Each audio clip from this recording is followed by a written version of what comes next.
story first to NBC News on alleged misinformation. Not political misinformation, but what Democrats in Congress say is a deliberate push by big oil and gas companies to mislead people about what they're doing on the climate crisis, basically greenwashing. That's in this new report just out from House Oversight Committee Democrats, which says Shell, Chevron, BP, American Petroleum Institute all made big investments protecting fossil fuels for years to come, with accusations those companies only paid lip service to investments in renewable energy while raking in record profits. They also say industry leaders refuse to comply with the committee's subpoenas.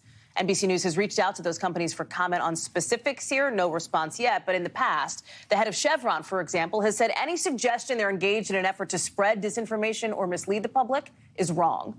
No Republicans signed on to this report, and the committee's top GOP member has slammed the Democrats' investigation as an attempt to deliver partisan theater for primetime news. I sat down with House Oversight Committee member Congressman Khanna before that report dropped. Here's part of our conversation. Talk to me about what you think is the most important thing people should know about your findings.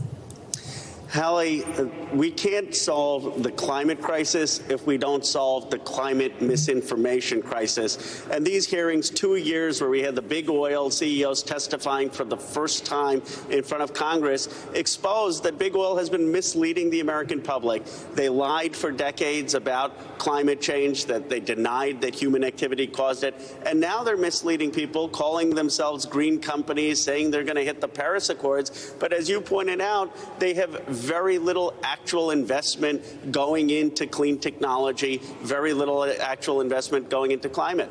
People often think of the word misinformation and they think about what we've talked about so often over the last several years, which is political misinformation, misinformation and disinformation as it relates to election-related matters. This is different.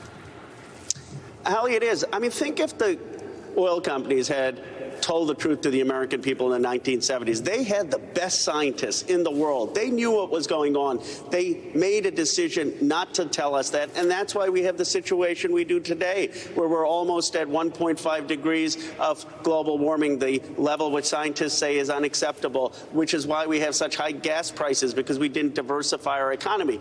And then you'd think they'd wake up and they'd say, okay, we're going to change course. But instead, they continue to mislead. They are actually increasing their carbon emissions. The internal documents show that they believe that this is a license to continue the status quo, to entrench the fossil fuel industry, while claiming something totally different.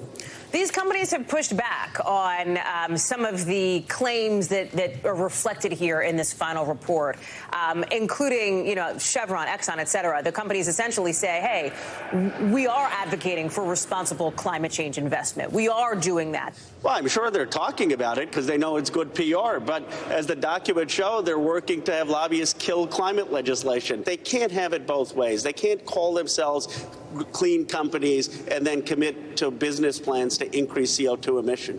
What was the most shocking thing to you? It was the culture in these oil companies. So these companies have a culture of intimidation and bullying, and that's what's got to change. Do you think this report realistically could help change that culture?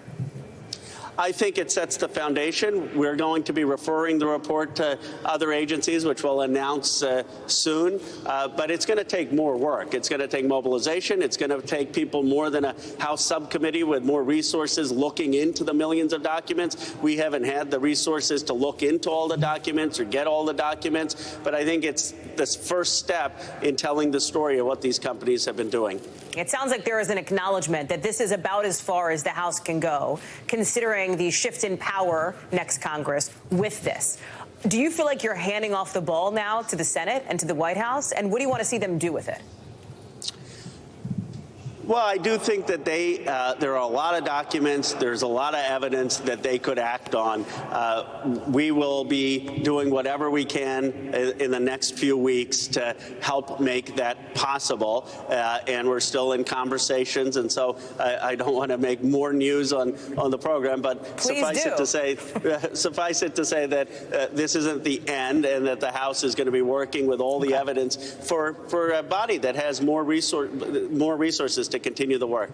How do you respond to the criticism that the work that has been done to create this ultimate final report is simply, let's say, partisan or has been politicized?